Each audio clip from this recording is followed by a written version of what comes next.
with a new chapter of class 9th, which is lines and angles. This is very important chapter in our practical life as well as in our upcoming classes. So this video lecture is going to be very important to you all. So be with me and keep watching this video till the end. So without taking any moments, let's start.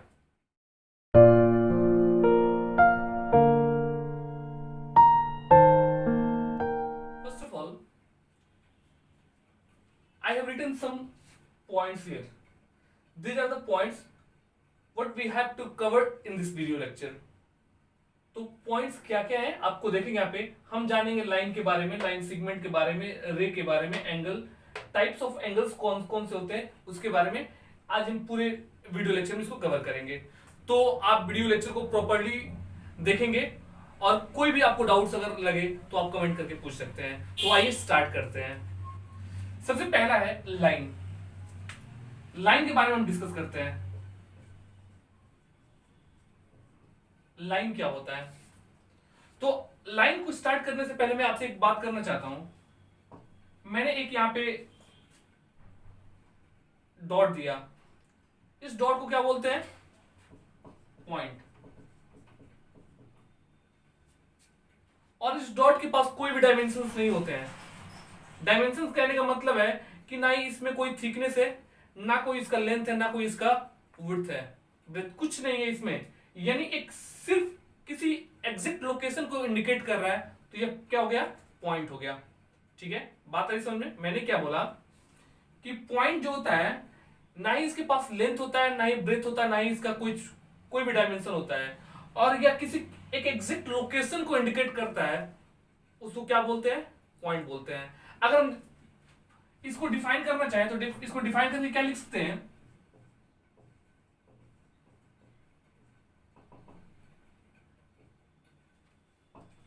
A figure having no length,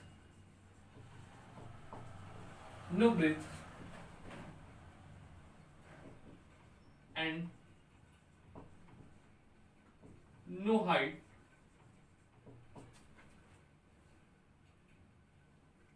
which shows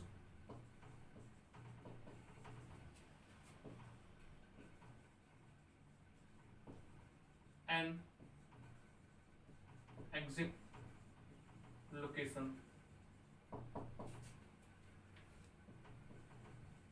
called. मैंने क्या लिखा यहाँ पे कि एक ऐसा figure जिसकी ना कोई लंबाई है, ना कोई चौड़ाई और ना ही कोई ऊंचाई है, और यह क्या है? एक एग्जैक्ट लोकेशन को इंडिकेट कर रहा है, तो उसको क्या बोलते हैं? पॉइंट बोलते हैं. बात आई समझ में? अब आपने लेजर लाइट देखा होगा. लेजर लाइट से हम क्या करते हैं? किसी पॉइंट को इंडिकेट करते हैं. अगर मैंने यहां से लेजर लाइट जलाया तो किसी स्पेसिफिक पॉइंट को हमें इंडिकेट करना हो, उसको शो करना हो, तो हम वहां पे उसको इंडिकेट करके दिखा सकते हैं कि वो स्पेसिफिक प्लेस क्या है. तो किसी एग्जैक्ट लोकेशन को इंडिकेट करने के लिए हम क्या करते हैं? पॉइंट का इस्तेमाल करते हैं. यानी पॉइंट जो होता है इसमें कोई भी डायमेंशन नहीं होता है, बस यह एक एग्जैक्ट लोकेशन को इंडिकेट करता है. तो हमने लेजर लाइट की बात कहा, तो लेजर लाइट को अगर हमने पॉइंट किया यहाँ पे, जो इसका आपको रिफ्लेक्शन नजर आएगा, वो रिफ्लेक्शन क्या होगा? एक पॉइंट होगा, एक डॉट होगा, और वही क्या होता है? किसी लोकेशन को इंडिकेट करता है. ठीक है. अब इसकी जस्ट बाद मैंने बात किया लाइन का. लाइन क्या होता है? तो लाइन देखिए यहाँ पे. लाइन को अगर मैं ऐसे लिखूं, अगर एक पॉइंट है, पॉइंट पॉइंट, मैंने ऐसे कुछ पॉइंट्स को ड्रॉ कर दिया, और पॉइंट्स को ड्रॉ करने के बाद से कुछ इसके बीच डेंसिटीज कितनी कॉम्प्लेक्स कर दी कि हर एक दूसरे पॉइंट के बीच में जीरो गैप हो. यानी जीरो गैप कहने का मतलब है कि उसके बीच पे पॉइंट्स के बीच में कोई गैप ना हो.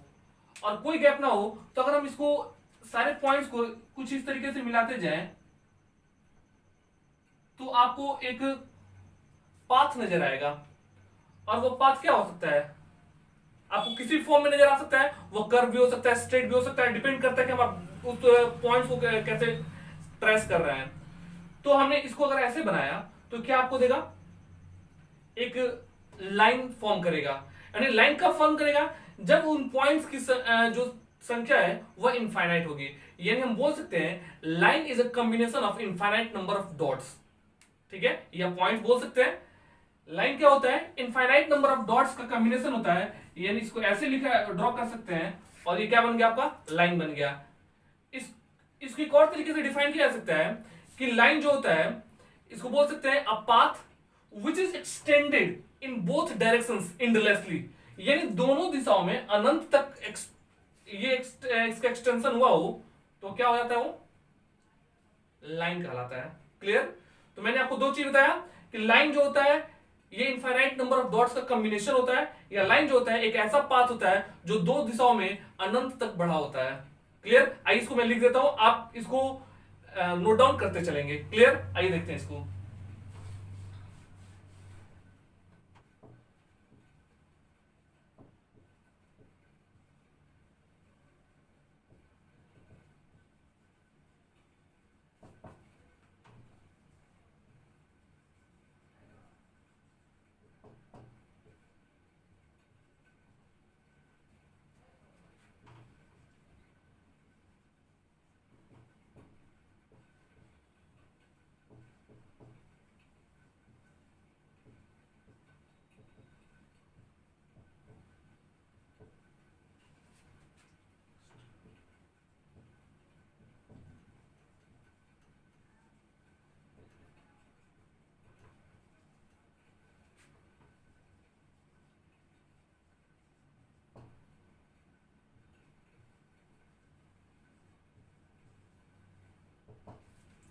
मैंने क्या लिखा यहाँ पे, a line is a combination of infinite number of dots, या बोल सकते हैं a path which is extended in both direction endlessly called a line. यानी दोनों से हम लाइन को ही एक्सप्रेस कर पा रहे हैं, चाहे आपका स्टेटमेंट डिफरेंट है, मीन्स दोनों का सेम है, दोनों एक ही चीज को बताना चाह रहा है, लेकिन हमने स्टेटमेंट को थोड़ा सा बदल दिया। तो यहां पे क्या होता है, हमने लिखा एक ऐसा पाथ जो दोनों दिशाओं में अनंत तक बढ़ा हो, तो फिगर कुछ ऐसे हो सकता है। ठीक है, देखिए एरो लगाने का मतलब है कि यह अभी आगे प्रोड्यूस हो रहा है, ये इनफाइनाइट टाइम्स तक जाएगा, इधर भी इनफाइनाइट टाइम्स तक जाएगा। क्लियर? तो इसको क्या बोलते हैं, पॉइंट को लोकेट करने के लिए पॉइंट होगा, इसको पॉइंट से इंडिकेट कर सकते हैं, और ये क्या हो जाएगा, लाइन हो जाएगा। क्लियर? इसके बाद आता है लाइन सेगमेंट। लाइन सेगमेंट क्या होता है, तो लाइन सेगमेंट जो होता है, एक चीज समझिएगा, ये आपका लाइन, अब लाइन से कोई भी एक पार्ट काट लेते हैं, तो ये काटा हमने, तो ये आपको कुछ ऐसे नजर आएगा, और ये क्या बन गया, लाइन सेगमेंट बन गया।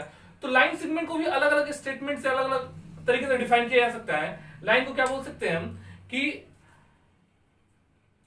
सॉरी, लाइन सेगमेंट को हम क्या बोल सकते हैं कि any part of a line is called line segment.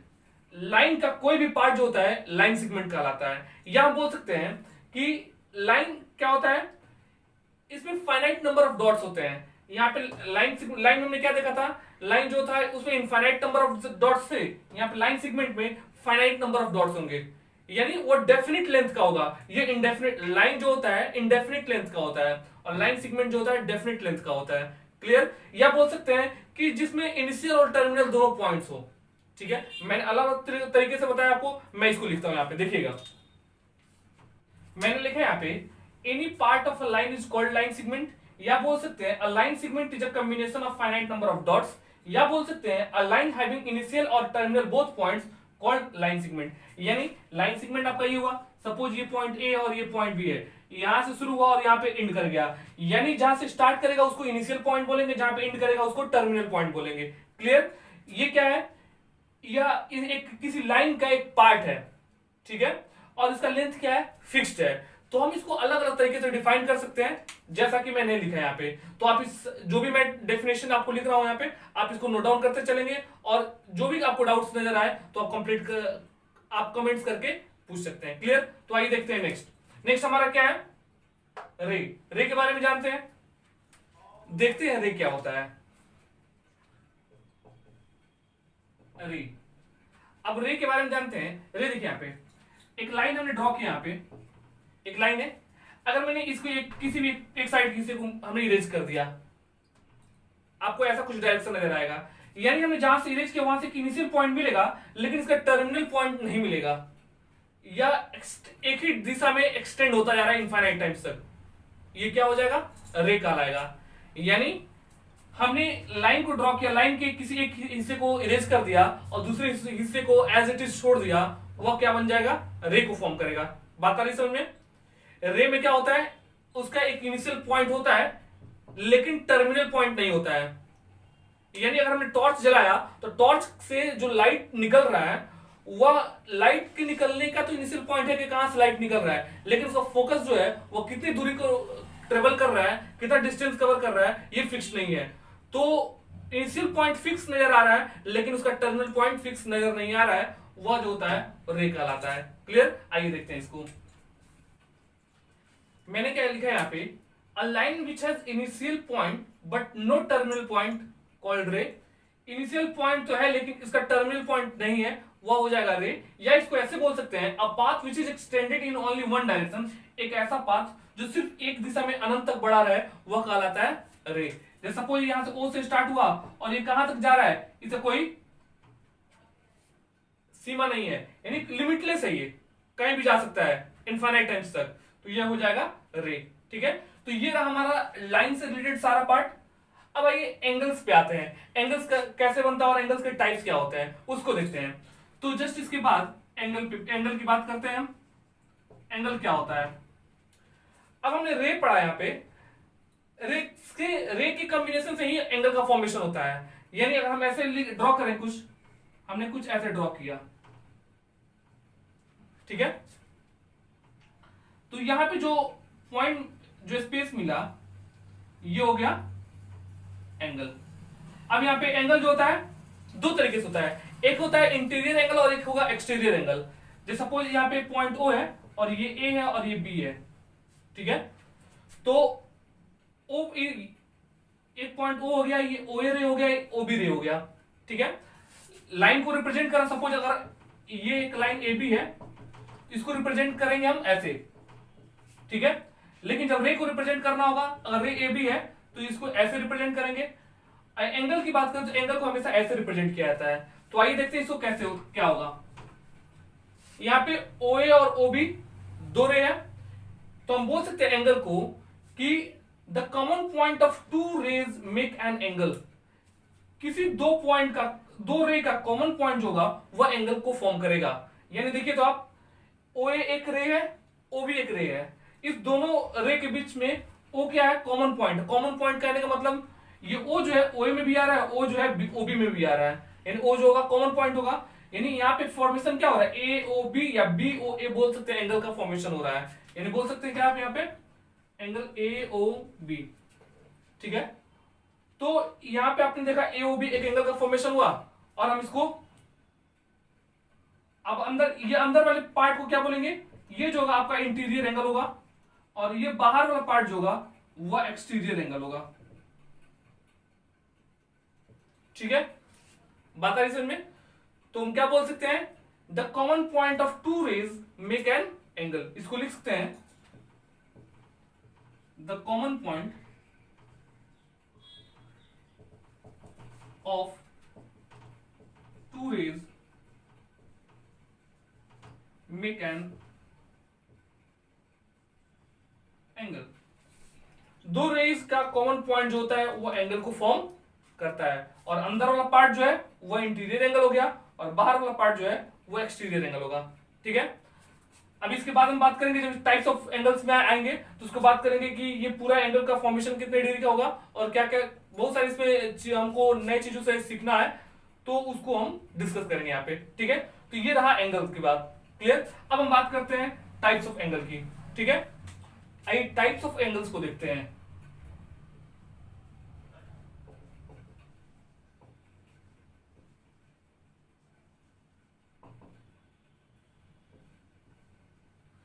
Angles कितने प्रकार के होते हैं, पहले इसको देखते हैं। हमने लिखा यहाँ पे, जैसे आपको सीक्वेंस वाइज मैंने लिखा, और टोटल 8 टाइप्स ऑफ एंगल्स दिए गए यहाँ पे। तो पहला बात करें हम एक्यूट एंगल की। एक्यूट एंगल क्या होता है, आपने अपने अर्लियर क्लासेस में सीखा होगा इसको, और यहाँ पे कुछ और हम नए एंगल्स के बारे में डिस्कस करेंगे, लेकिन ये जो कुछ 2-4 पॉइंट्स हैं इसमें जो आप ऑलरेडी सीखे हुए हैं, फिर से मैं यहाँ पे रिकॉल कर रहा हूं, ठीक है। तो एक्यूट एंगल क्या होता है, ऐसा एंगल जिसका मेजरमेंट 90 डिग्री से कम हो, मैंने क्या बोला, ऐसा एंगल जिसका मेजरमेंट 90 डिग्री से कम हो। देखिए यहां पे सपोज ये एंगल AOB है और ये वाला अंदर वाला एंगल जो है 60 डिग्री है, तो 60 क्या है, 90 से कम है। तो जब 90 डिग्री से कम होगा तो हो जाएगा एक्यूट एंगल। लेकिन कभी भी 0 डिग्री मतलब अब देखिएगा, अगर 0 डिग्री की बात करें तो एक रे ये है और इसी के ऊपर एक और रे चला गया, तो इसके बीच में कितना क्या एंगल का फॉर्म, गैप नहीं हो रहा है, यानी 0 एंगल फॉर्म हो रहा है। तो हम बोल सकते हैं एक्यूट एंगल होता है। एक्यूट एंगल को मैं बोल रहा हूं, आप उसको लिखेंगे। एक्यूट एंगल क्या होता है कि the measurement of an angle is less than 90 degree is called an acute angle. जैसे कि 60 डिग्री हो गया, 40 degree, 25 degree, 32 degree, 37 degree, 59 degree, 60 degree, मतलब 90 से कम होना चाहिए। तो वैसे जो भी एंगल्स बनेंगे वो एक्यूट एंगल कहे जाएंगे। बात आ रही समझ में? अब बात करते हैं, इसका फिगर ये रहा। सेकंड पे आता है आपका राइट एंगल। राइट एंगल, अब राइट एंगल क्या होता है? अभी तो रहा एक्यूट एंगल। राइट एंगल ऐसा एंगल होता है जिसका मेजरमेंट जो होता है 90 डिग्री का होता है। यहां देखिएगा, ये सेम एंगल है और यहां पे बना 90 डिग्री एंगल, और ये जो होगा राइट एंगल कहलाएगा। ठीक है, यानी the measurement of an angle is 90 degree called right angle. समझ आ रही बात? तो अब आपने देखा यहां पे जितने भी एंगल फॉर्मेशन हो रहे हैं वो सब रे के द्वारा ही फॉर्म हो रहा है। यहां भी रे है और यहां भी रे है, वो चाहे एक्यूट एंगल बन रहा हो, राइट एंगल बन रहा हो या ऑब्ट्यूस बनेगा, सब रे से ही बनेगा। क्लियर? थर्ड देखते हैं आपका ऑब्ट्यूस एंगल। ऑब्ट्यूस एंगल क्या होता है? ऐसा एंगल जिसका मेजरमेंट जो हो वह 90 डिग्री से ज्यादा लेकिन 180 से कम हो। क्या मैंने बोला? एक ऐसा एंगल जिसका मेजरमेंट 90 डिग्री से ज्यादा और 180 से कम हो। इसका डायग्राम कैसे बनेगा? देखिए यहां पे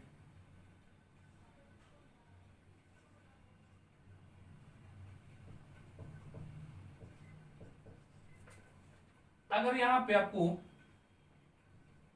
120 डिग्री दिया गया हो तो क्या बन जाएगा? ये आपका 90 डिग्री से क्या है, सपोज अगर ये एंगल यहां पे, अगर मैं सपोज ये थीटा जो एंगल को रिप्रेजेंट कर रहा है तो इसको बोलते हैं थीटा।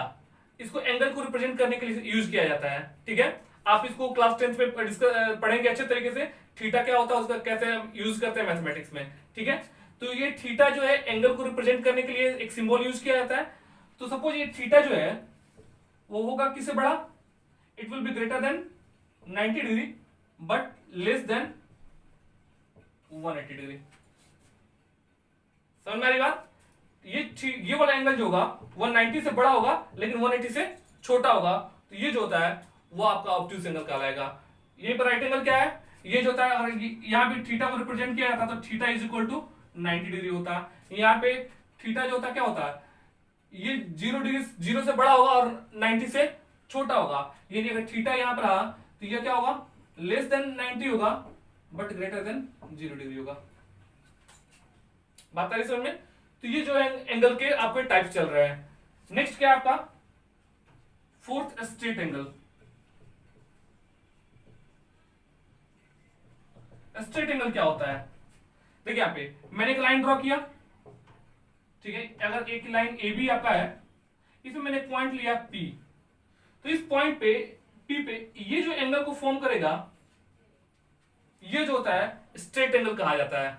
और स्ट्रेट एंगल हमेशा कितने डिग्री का होता है? 180 डिग्री का होता है। बता रही हमने, स्ट्रेट लाइन पे मैंने पॉइंट लिया और एक ही साइड के लाइन के एक ही साइड की जो पूरा एंगल जो फॉर्म हो रहा है, ये जो एंगल होगा वह स्ट्रेट एंगल कहलाएगा। और ये स्ट्रेट एंगल जो होता है 180 डिग्री का होता है। Is it clear? Straight angle कितने डिग्री का होता है? 180 डिग्री का होता है। नेक्स्ट हमने देखा रिफ्लेक्स एंगल। रिफ्लेक्स एंगल लिखिए तो रिफ्लेक्स एंगल क्या होता है?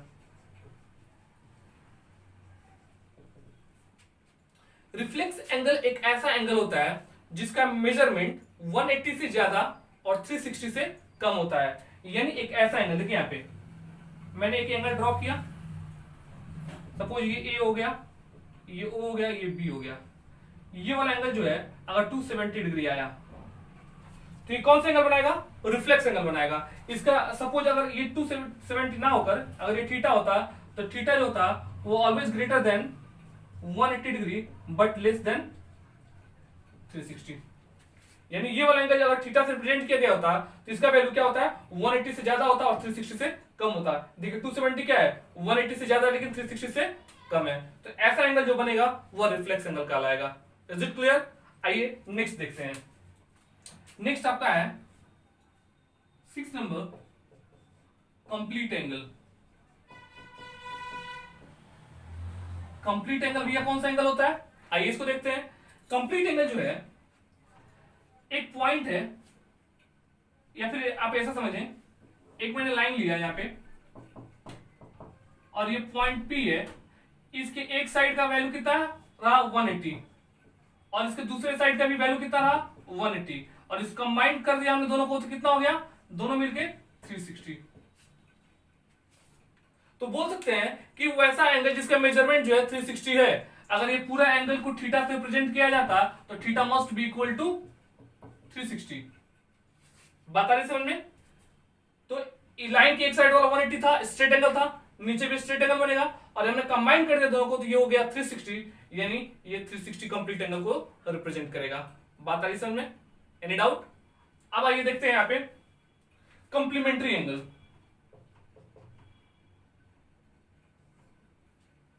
कंप्लीमेंट्री एंगल क्या होता है?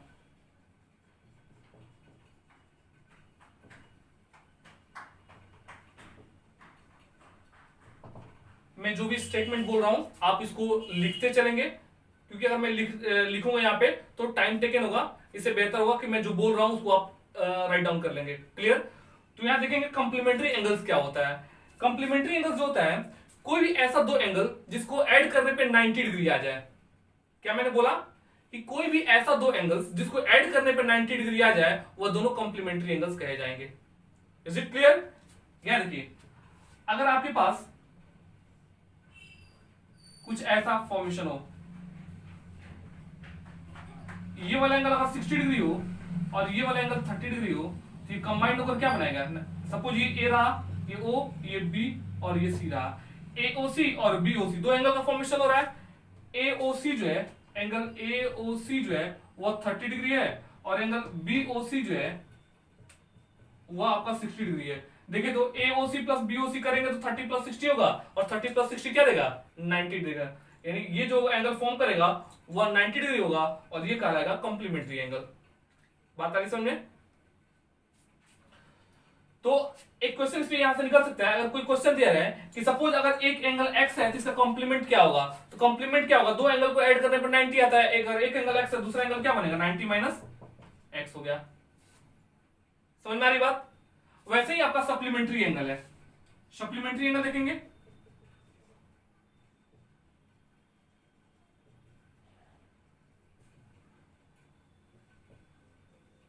सप्लीमेंट्री एंगल्स क्या होता है? जैसा कि मैंने बताया आपको, दो एंगल्स को ऐड करने पे कितना आ रहा है? 90 आ रहा है। वहां पे क्या है कि दो एंगल्स को ऐड करने पे 180 आना चाहिए। अगर 180 आ रहा है तो वो सप्लीमेंट्री बनाएगा। यानी कहने का सेंस ये है, एक लाइन है, सपोज ए भी एक लाइन है और इस पे एक रे स्टैंड कर रहा है। ये इसको देते हैं हमने नाम दे दिया ओपी। ओपी एक रे है।